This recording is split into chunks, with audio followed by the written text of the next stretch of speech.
Today, folks, it's all about fakes. A counterfeit market that starts here in Guangzhou and ends in your closet. And you may think it has nothing to do with you, but look at your shoes, your clothes, your watches, and your jewelry. Many of you buy them all from brand name stores, and some of you spend a lot of money on it and think that you're immune to counterfeiting. The richest of you buy things with chips in them. Well, that protects you from counterfeiters, doesn't it? Guys, I hate to disappoint you, but today I have to. Somebody has to tell you the truth. So let's go. Yeah, I'm ballin', yeah, I'm ballin', been ballin'.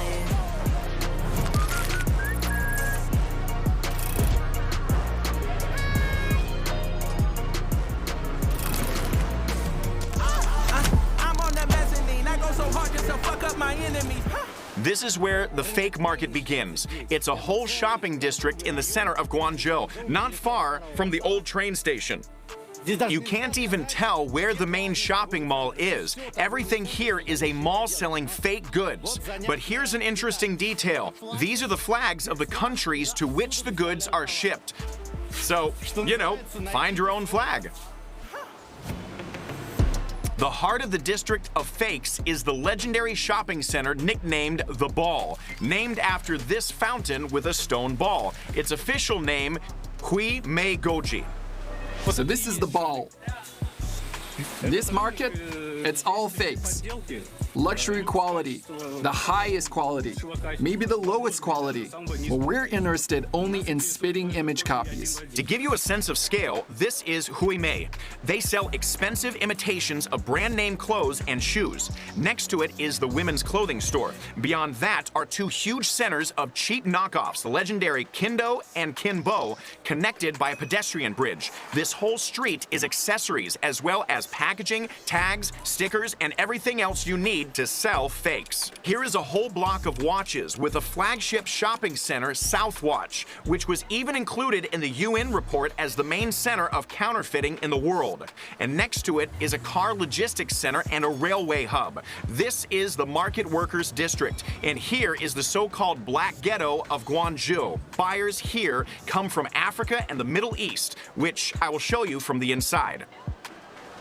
All of this is almost 9 square kilometers of counterfeit business. It's like Monaco, only they buy in Monaco, and here they sell. Sasha and Nastia started by bringing Chinese counterfeit handbags to Europe in small batches. That's why we went to Berlin, and I personally sold these bags to Arabs. Arabs who had been doing this for 10 years. And I would bring copies from here and sell them as originals. And my reasoning was that my friends, well, you know, let's not talk about it. Okay, your friends want to get rid of the original bags. Yeah. Okay, let's take a walk. Our friends want to sell them.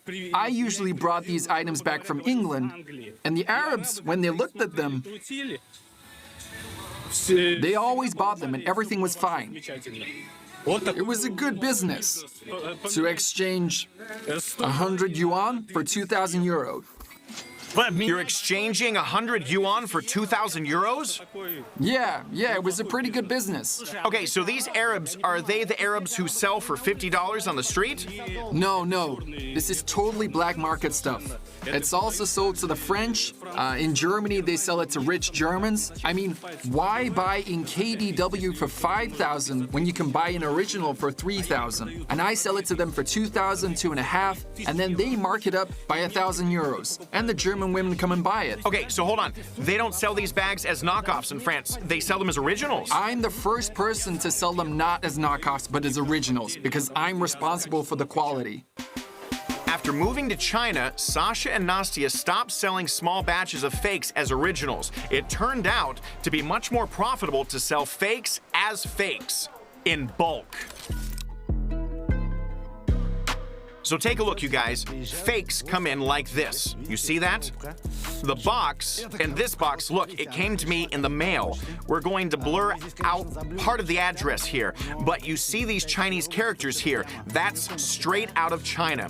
And these boxes, in fact, the counterfeiters will ship them anywhere. They can ship to Moscow, they can ship to Paris, they can ship to New York, no problem. Now let's see what's inside. I think, you guys, this is the most unconventional unpacking of a Hermes bag ever. If the makers of Hermes knew that their bags were being unpacked with tools like this, well, they would probably hang themselves.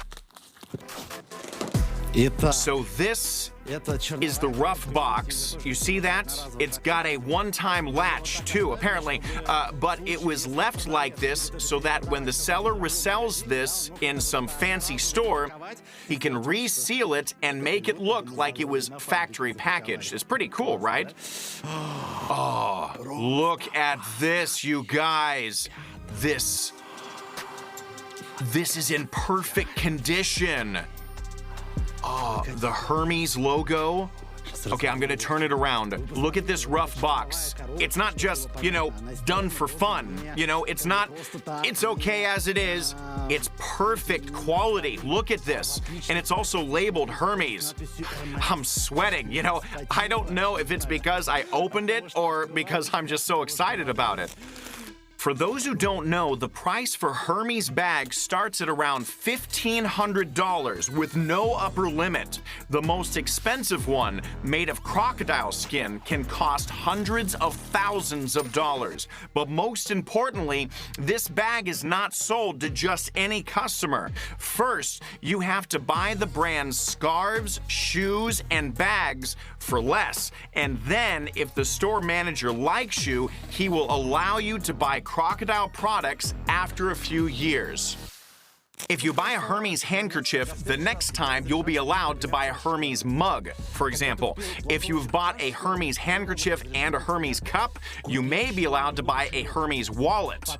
But then, after a year, you'll be able to buy your first Hermes bag. And then, when you've reached a certain level of familiarity with the brand after a couple of years, they might let you buy really unique Hermes bags. And after about 5 years, you'll be allowed to buy a crocodile leather bag. Fashion magazines and writers have put together guides on how to buy the coveted Hermes bag sooner.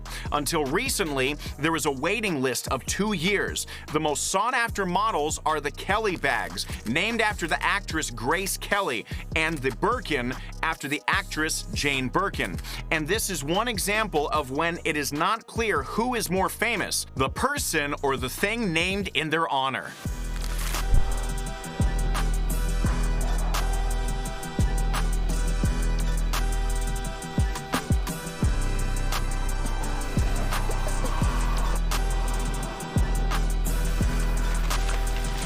Just for you to get an idea of what comes with the fake bag.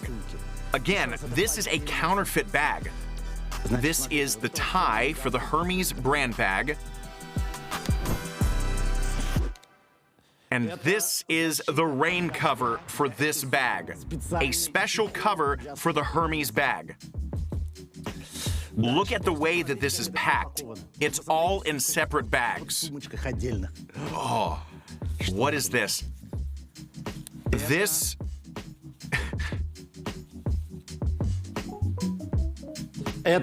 is a certificate of authenticity, you guys. It's got a chip on it. Just so you know, it's a certificate that says that this is a genuine Hermes bag, but it's not real. I'm not going to lie to you. This is just the strap and naturally the bag itself. The bag itself is in some kind of pillowcase. You see this? I'm really sweating with excitement. It's very exciting to open a Hermes bag. Here is a Hermes bag. There you go. Right there. You can't just buy a fake like that in China, not even in the fake neighborhood that I showed you.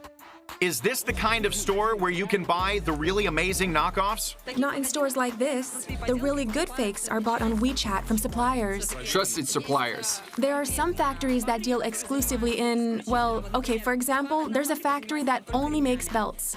Another factory only makes Gucci clothing. A third factory only makes Louis Vuitton bags. And they're also divided by quality. I mean, all the best suppliers can only be found on WeChat. I got this from one of the elite factories that produces the best fakes in China, whose representatives Sasha and Nastya brought me to negotiate with. We came to one of the most expensive tea clubs in Guangzhou for the negotiations. Usually, all business meetings in China are held in this way, in tea rooms during a tea ceremony. Here, even tea kettles cost several $1,000s. Here come the representatives from the factory, the director and the chief designer, with bags of expensive handbags. According to our cover story, I am a photographer who has to take pictures for a big European buyer. So at first, I was careful not to photograph everything. The factory representatives want the bags to go beyond China's borders. It is good that you're going to export these, because some people here sell fakes to our own residents under the guise of originals, and we can get into trouble. It is better to sell them overseas, although our people sometimes buy fakes there too. She said that she wants to sell to foreign customers. She doesn't want to sell this in China. They send it to America or Italy, and they sell it there. While the Chinese people here, they buy it there and think it's the original. So they're in, let's say, Guangzhou. They buy these bags and then send them to Italy. And then people, buyers from here, they buy it in Italy and think that it's an original. And then those bags come back to China. So it's an interesting setup. The life cycle of these bags.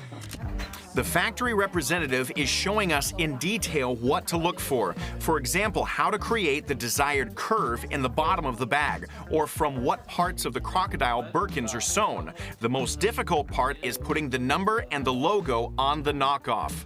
Here, we can distinguish it from the original by the code and this stamp. This stamp must be perfect. What equipment do they use to make this stamp? I see you have a good understanding of the technology. Yes, it's very difficult to get this logo right. You see, it's not pressed into the leather. The logo doesn't protrude or deepen, and it shouldn't rub off. It's applied in a special way. You wear it like this, unbuttoned, because it's very inconvenient to fasten it. There's also a lock. All of this is handmade. They show us that the production quality of each bag can be monitored in real time. A live camera. It's a live camera behind each worker, and you can zoom in and see right down to a single stitch how they're doing it.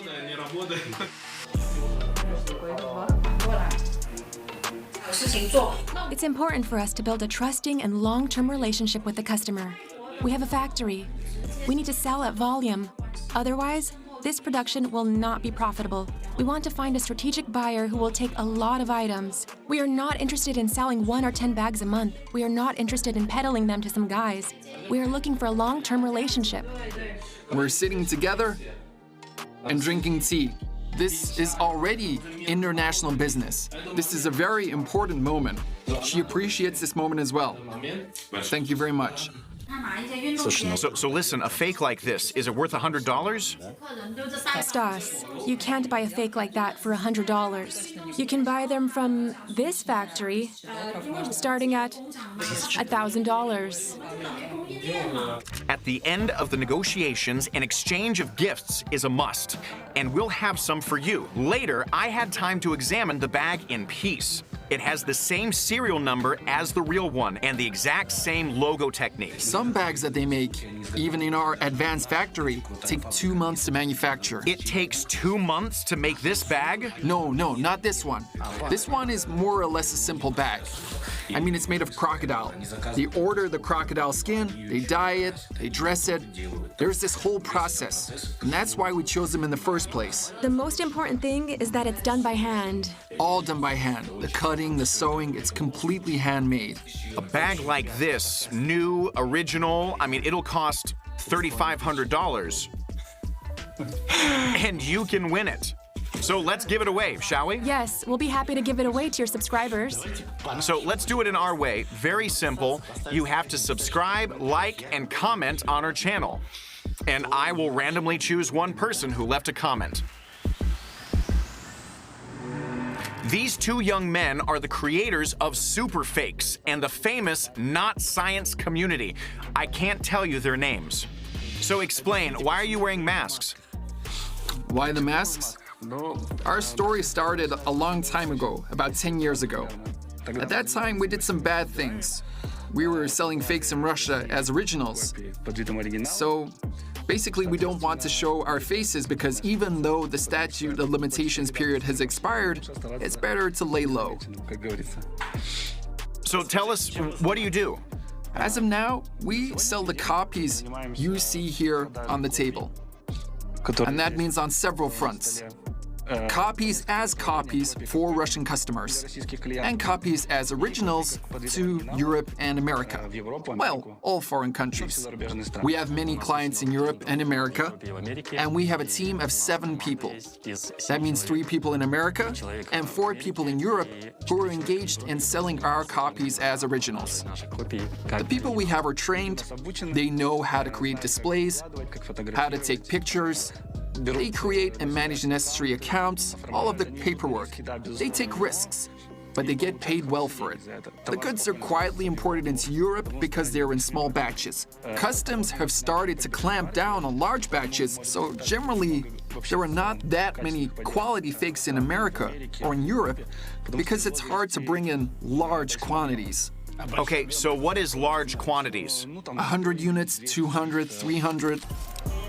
We're going to the biggest counterfeiting center in Guangzhou. 10,000 euros to make in a weekend, and you get to go to Berlin with your family, take a vacation, stay in a hotel. I mean, I think that's very good. You can't film here. But you can't go in there with a camera. Okay, yes, you can sell fakes, but you can't film those fakes. Okay. But of course, we're going to film it anyway. So don't pay attention, just go where you're going and I'll film, okay? The first floor has a lot of fake stuff. Not of the highest quality, though. Well, these are very stiff. They're very stiff. The suede should be much softer. It's mostly sneakers and mass-market clothing. A lot of it is just sold in bulk for clothing markets around the world. Where are you from? Africa. Where in Africa? Ghana. Ghana. What did you come to buy? Shoes. Shoes? Yeah. How many pair of shoes are you going to buy? About 34. We are probably talking about 34 tons or even containers. These are expensive brands, but at very low prices and with rather low quality. You can't film here. What's that? Don't take pictures. No taking pictures? You can't take pictures here. These fakes are sold at the flea markets that you'll find everywhere, for instance, in neighboring Vietnam. The Ben Thanh market is the oldest market in Vietnam. Now it is both the largest clothing market and the largest food market in Saigon. And this is where you can dress like a rap star for a few dozen dollars. One of the biggest flea markets in Europe is actually in Moscow. This is probably Europe's largest center for the sale of brand name clothing. Well, you know, brand name. How much is that Louis Vuitton? This one. In bulk? No, just one. Gucci. Lots of Tommy Hilfiger, Calvin Klein items. All right, fellas, come on. You can't do that. Why not? Because you can't. You need a permit. We can't film here? They'll explain it to you. Well, I'm not violating anything. It's not a restricted area. Is it a restricted area? It's not a restricted area, of course not. Okay, of course not. Nevertheless, you still need a permit everywhere you go. Well, no, I don't. In Paris, it's the Porta Cleaning Corps, which they want to clean up before the Olympics. In New York, it's the famous Canal Street. Canal Street is the place in New York where you can buy anything. Only this. Go away. Listen, we don't do this stuff away. You want to think of all of go over there or go to the police station, that's fucking camera in the police station. Police anyway here. Listen what I'm saying. And even the ancient Arab bazaars in most countries have long since been turned into markets for cheap Chinese knockoffs of European brands. That is the Chinese market. That's for sandal, for clothes, for dress. That's from the China. Yeah, I'm in Africa, guys. And here they've got all of these Nikes, Louis Vuittons, Lacoste, and Armani's. Anything and everything that you want is sold here. Oh, here, you guys. Here's a Chanel jacket. How much is it? That is jacket was 300 dirham, 30 euros. 30 euros for a Chanel jacket. No, but look inside. With fur. Very soft. Very soft and high quality plastic. Poor Coco Chanel. You know, I think she's rolling over in her grave. She would have been devastated to hear about this. So guys, does this Gucci fit me? Gucci hat. Listen to me. Forget him, I don't like you do video here. Okay. Okay, they said not to film it. As always, you can sell the fakes, you just can't film them. Okay. Italian tourists buy all kinds of fake handbags. And then they go back to Italy and they show everybody their wonderful branded bag from Nike and Louis Vuitton and all of that. Anything you want. In fact, you guys, I'm not even going to talk much about these fakes today. They're of such low quality that you can tell right away that they're not originals. There are threads sticking out, they shrink when you wash them, they lose color the first time you soak them. All of that, it's terrible. These fakes are, of course, made for those who cannot afford the originals. And naturally, if you put on these fakes, then no one will ever think that you have a genuine Gucci. There is nothing to expose here. So today, I'm going to talk more about fakes which are bought by people who can actually afford the original, who regularly buy the original, but dilute them with such high-quality fakes that you can't even determine whether it's original or if it's a fake. All fakes can be divided into 3 classes. Class B is basically any bag or t-shirt with a brand logo on it. Neither the materials nor the shapes of the originals are followed. The wholesale price can start at $1 or even less, and this is what is sold in the street markets. In Class A, both the form and the quality of the work are identical to the real thing.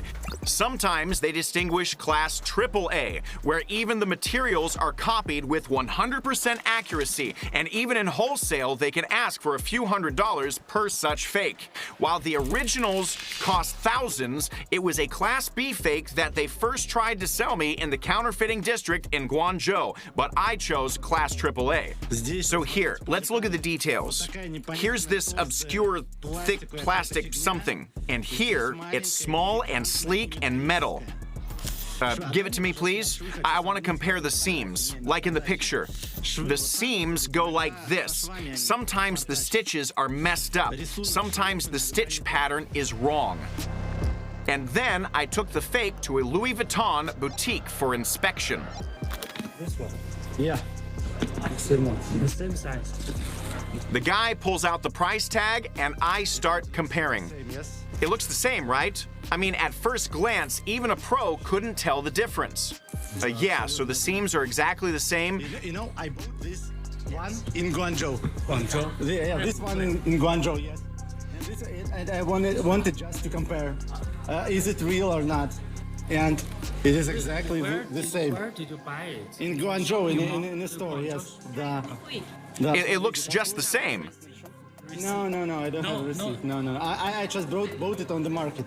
And I want to just compare. But there are even higher quality fakes called l'authentic class, or super fake. A super fake. Super fakes. And the rise of so-called super fake handbags. Which is the real and which is the fake? This is the real? Fake. The smaller one is real, the larger one is fake. Well, I actually would have said the opposite, that this is fake and this is real. Both of these are fake. L'authentic fakes are not sold in the markets. You can find them either on the internet or, believe it or not, in the world's most luxurious boutiques. And that is where we're going now.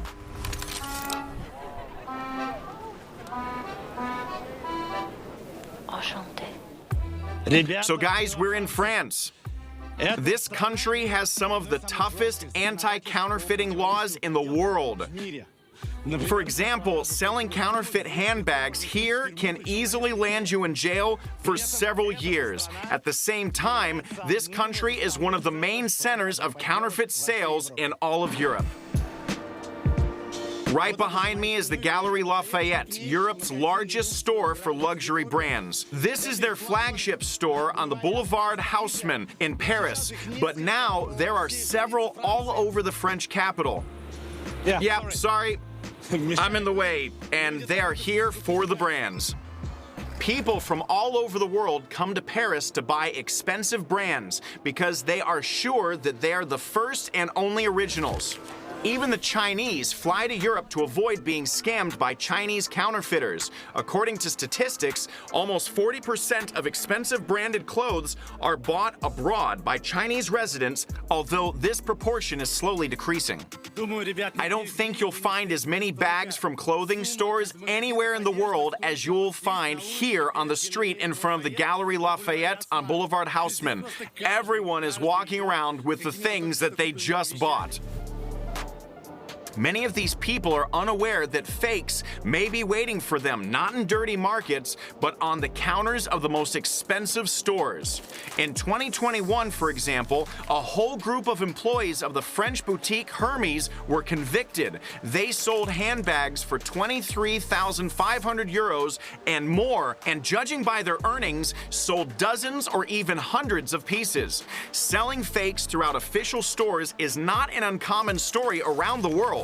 The Australian luxury department store Counterfeit is now under a hail of accusations of selling super fakes. In New York, the owner of a high-end boutique that sold fakes in bulk was arrested in 2022.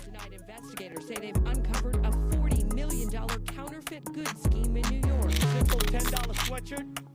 You put the Chanel brand on it, it sells for $5,300. Detectives who conducted an 18-month investigation say the items were being shipped all over the United States. More than once I've heard stories of copies being mixed with the originals at Sum in Moscow. Come to think of it, there was even a story about Dasha Instasamka. I remember her saying that they'd sold fake Prada slippers. Dasha Instasamka is a Russian blogger who claimed in 2022 that they sold her a fake in a high-end store in Moscow. She later published correspondence in which the store agreed to refund her money for what the girl called a fake. In response to my inquiry, Instasamka's manager said they would not comment further, and Sum said they don't sell fakes. Everything is always quickly hushed up. Nobody needs scandals. Here, if there is something like that, it's most likely not the activity of the store itself, the management of the company. It's their job to import copies and sell them as originals, but it's probably the bad faith of the employees. Nothing prevents them from ordering a quality copy, putting it in the warehouse, taking the original, and then quietly selling it. And then, of course, they sell the copy at the store, and that's it. Yes, they damage the image of the company, but they make good money on it. The most common way to sell a fake is to list it as a slightly used one online, or the old-fashioned way in a store's commission department, like this one at Galeries Lafayette in the upscale Paris district. Here's the sign, folks, second-hand. This is where they bring expensive brand name clothes, blouses and skirts that cost thousands of dollars new and hundreds of dollars used, and other luxury items. Here, for example, is a Prada bag, 550 euros for a used bag.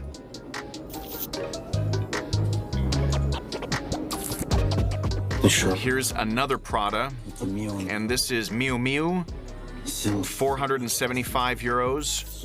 A Gucci bag, 595 euros. How can you tell if it's a real Gucci or not? I have no idea. It's a little worn even. 595 euros. And look, 549 euros, this little Prada clutch or makeup bag. So let's find out if it's original or not. Excuse me, ma'am. Do you speak English? Yes, Do you sell hi. here? Yeah, hello. How do you know that it's real, not fake? Because we have independent sellers that bring us the clothes. Yeah. And so they're the ones who find the clothes.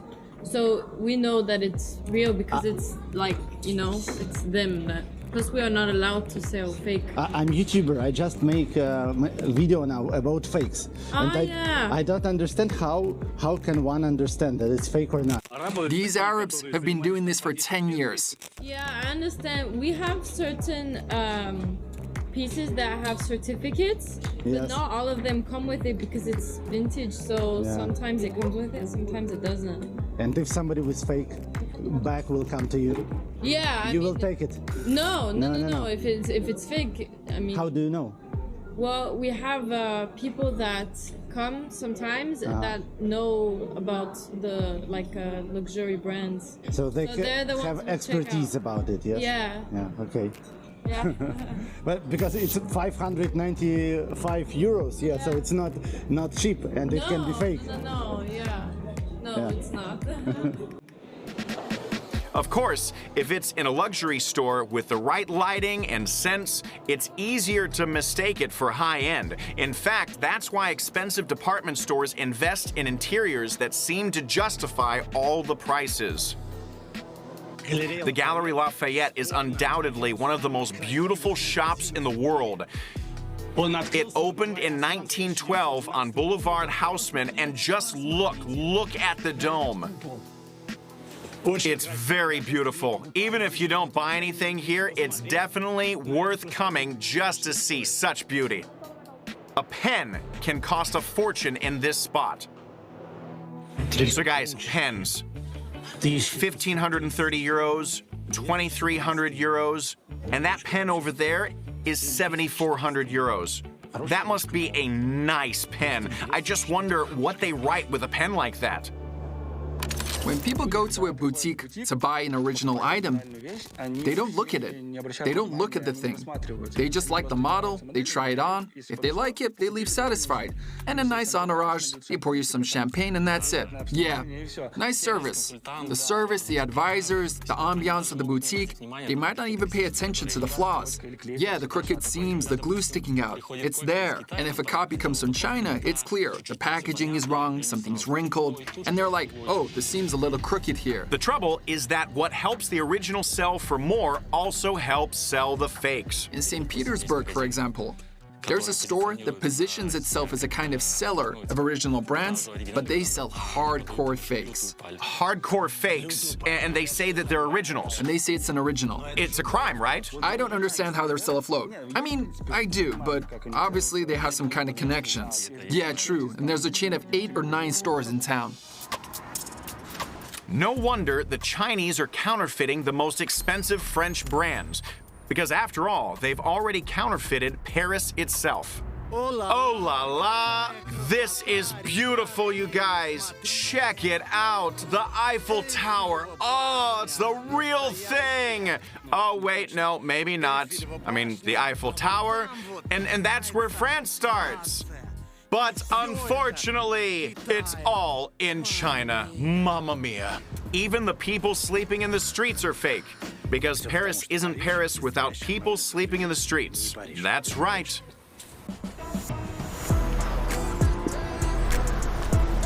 French architecture, cobblestones, and this is not some entertainment district or casino like in Macau. They have an Eiffel Tower there. And in Las Vegas, they like to have fun like that? No, this is a real piece of France in China. It is not for tourists to come here to take pictures of themselves against the backdrop of the Eiffel Tower and go home. It's for people to live here and feel like Parisians. Look, they even scattered garbage past the trash can. There are some cans and glass under the bushes. The cobblestones are all broken and splattered. Can you imagine the lengths that they went to recreate the real Paris? They also tried to build Venice, Rome, and other European cities in China. But it turned out that European architecture is not readily bought here. The French buildings are half empty. You see, it's an abandoned place. Well, it's not abandoned, but it's empty. There was supposed to be a shop here, but it never opened. And the same here, and the same here. This area is just outside of Shanghai and one of the most densely populated places in China. In fact, it's totally understandable why the Chinese don't want to live in these French houses with picturesque attics. Because these houses are as different as possible from what the Chinese are used to. You don't see anything unusual about it, do you? Behind me, just an ordinary entrance hall. However, it is actually strange for a Chinese person to be able to walk up to the entrance. This is what real Chinese houses actually look like. They're literally across the street from here. They're necessarily fenced in. And this is not just in some elite neighborhoods and expensive houses where millionaires live. No, even the most ordinary high-rise buildings are always fenced in. And there is a courtyard with restricted access and where no one can enter. That's the kind of house the Chinese like to live in. You see, these houses are fully occupied just because they're fenced in and they have their own courtyard, and in that courtyard you can feel safe. And in these French houses, it's like you're naked. This is the observatory fountain. And guys, it is incredibly accurately copied. For those who don't know, the observatory fountain is also called the Fountain of the Four Parts of the World. It's located in Paris in the Luxembourg Gardens. And these statues of women represent the four parts of the world: Africa, America, Europe, and Asia. The sculptor, Carpeau, decided not to include Australia because a fifth woman would have been in the way. Antarctica was unknown at the time. But the funny thing is, folks, when you compare the original, which makes sense, and this fake, so this one is looking at us, and I'm guessing that it's Africa. Okay, so they decided to embellish Africa and take the African headdress off its head. Now, moving on, even more interesting, this is Asia. Now, in the original Asia, there's a bald spot in the front with the tail, like the Asian hairstyle, the Chinese especially, which were worn by the Chinese workers known all over the world back then in the 19th century when the original of this fountain was built. Then, well, here, Asia just has a strange face and hairstyle of some Russian beauty with long braid and thick hair. Now this one, if you can see, I guess is Europe, and she's supposed to be the most beautiful. Okay, Europe it is, but the last part of the world, America, is the weirdest of them all. Look at how America was depicted on the Chinese fountain fake. Now, in Carpeau's original America, well, what symbolized America, the Native American. Well, on the head of the Native American was the headdress of the tribal leader, but apparently, the Chinese sculptor did not understand this, and so what was decided was to just use a crown, and so on the Chinese fake, America wears a crown.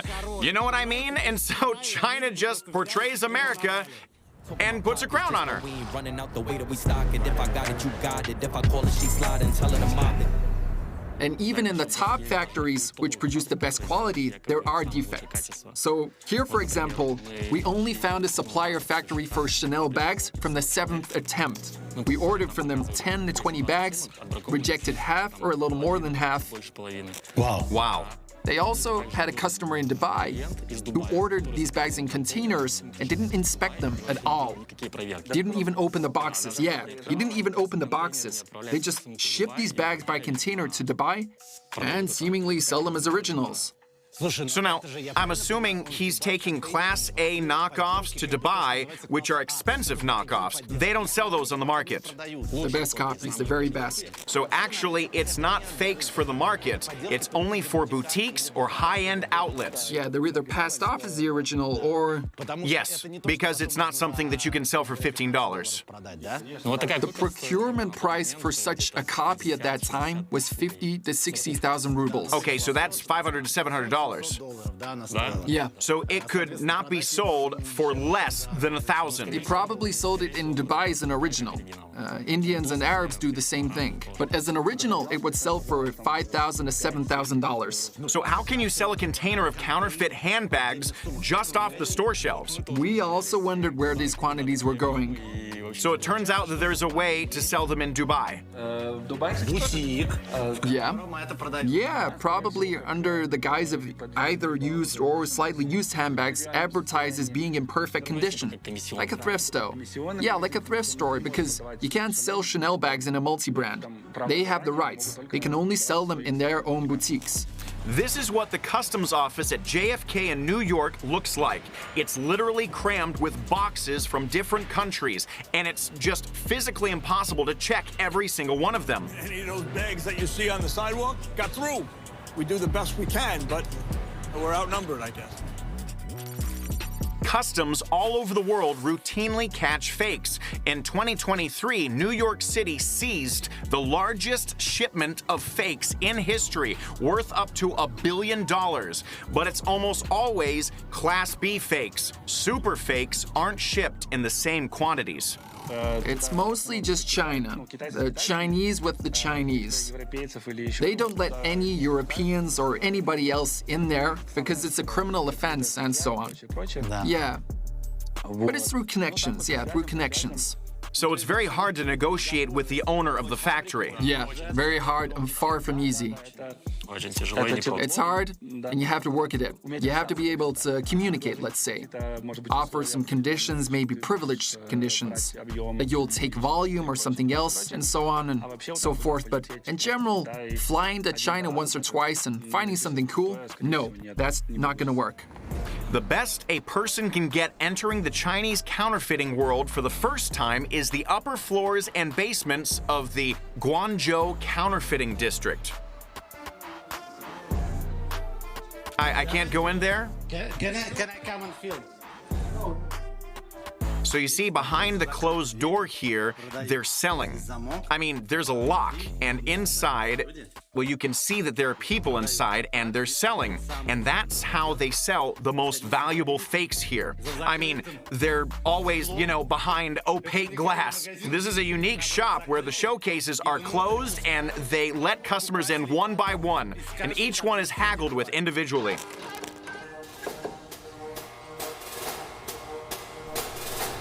There are guards at the entrance, and these are the closed showrooms of super fakes. Okay, you guys, I'm out of here. These guards are going to kick my ass. They don't open these places for tourists, but for more or less regular customers. And if you don't know what you're buying, you might end up with a bad fake. That's right. Brunello Cucinelli. And the quality is very good. It's real. This is a bad fake. There should be 3 seams here and 3 seams here. You can't do that. So it's a bad fake. It's a bad fake. Right off the bat, you can't sell it as an original.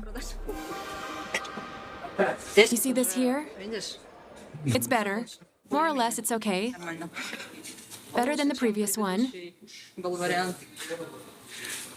So how many years does it take to learn to tell if it's a good fake or not, just at a glance? It's a learning curve. It's not measured in years. Of course, you have to be more in touch with the original to see how things look, to understand. You have to know everything about the brand. There's a guy over there speaking Serbian. So guys, get ready for this. Serbs are bringing you a package from here too. This is a super level fake. It's hard to figure out because it's hard to tell the difference. You can only tell what it is by the buttons. So listen, aren't you afraid that if you tell me all of this, everyone will know that there's so many fakes and no one will order from you and no one will buy in China? Hold on. I sell fakes as fakes. And the customers, when they buy from me, they know what they're buying. And they also know that they're buying quality stuff. There are different clients. Some people want medium quality, and some need low quality. There are interesting customers who can spend a lot of money. And if we're talking about buying the original, they can afford one item, and I can offer several items for the same amount of money. So who are your main customers? People who buy fake handbags, cheap but from expensive brands. Who buys fake handbags? Who? Wealthy people, I'd say. Buyers of luxury fakes are mostly wealthy people, but it makes no sense to buy quality copies of a $30,000 bag or a $100,000 watch if you don't have the appropriate car, apartment, or everything else to complement these fakes. And that is why fake expensive watches were worn by the famous fighter Conor McGregor, which he himself admitted. Believe it into reality. Many counterfeit watch experts believe that football player Neymar regularly wears fake watches. Here he is allegedly wearing a fake Richard Mille that costs more than $500,000. And here's celebrity rapper Rick Ross entering his private jet laden with Louis Vuitton bags. The problem is, his backpack is fake. And here he is on the cover of XXL magazine wearing fake Louis Vuitton sunglasses. He even had to apologize. We can easily have a customer buy products totaling 300 to 350,000 rubles at a time, and several times a month at our prices. We understand the profile of our customers. These are people with wealth who have the originals because they do compare. And when they first order, they take 1 to 2 things and inspect them, and then they write to us, "We're shocked. Why did we buy the original for so many years?" And then they start ordering more. Because it probably depends on your attitude towards life. Some people just don't care. Not that it doesn't matter, but when a t-shirt costs 100,000 rubles and for that amount you can buy 6 or 7 t-shirts, and this t-shirt will wear out during the season, it'll burn out, it'll be washed and so on. Well, if a person has already gone through the phase of like, I'm wearing the original only, they just want to wear something that looks like the original, but which they can easily throw away without a second thought. Or they can just take it to the dry cleaners without caring whether they will be spoiled or not. And they're simply saving money. So are there any really famous people among your customers? Celebrities? Well, basically, they don't buy directly from us. Their managers do. And often, my clients don't even know they're wearing a fake. Even that can actually happen. I mean, if you're a billionaire, then maybe your procurement manager who dresses you... The procurement manager who slips you the copies? They mix the originals with the copies. Oh, I'm afraid to tell such stories. On camera? On camera, yes. Well, no names, maybe. No names. No names. But you still have a wide audience. I'd rather not. I have to keep my job. So 10 years ago when we started doing this, we were 18, 19. We had a case when we sold a bag to a girl, and the next day, we didn't change the phone number. We sold it as an original. We didn't change the phone number, and on the same number, the same evening, we get a message from another customer about another bag. We meet the next day in a coffee shop, and well, you know, as it happens, Will they clamp down on you and you're under arrest? Yeah, handcuffs, all by the book. They put us in a police car and they take us to the precinct. They tried to grill us for about half a day, but as they say, you've got to be able to negotiate. Everything in our world can be solved with the right conversation. We settled everything, they gave us the bag, we gave the money back. So basically, we also made a deal with the police officers. So how come they figured out it was a fake so quickly? How did they find you? How'd they pull off the whole operation? I mean, did you sell the bag to the wrong person? Probably, yeah. Things don't usually happen that fast in Russia. Either there were certain connections, then again, come to think of it, there definitely were some.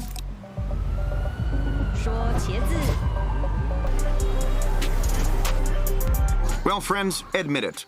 Who of you has bought fakes at least once in your life? Maybe you're not even aware that you have them. So, guys, you know what I think? There are people who produce quality goods, sell them with the usual markup, but to make it easier to sell, they steal someone else's logo and stick it on their goods. There are other people who are just the owners of that logo. They also produce quality goods, often in the same factories, but all sorts of psychological and marketing tricks make you buy this product at 10 or 20 times the actual price that it costs.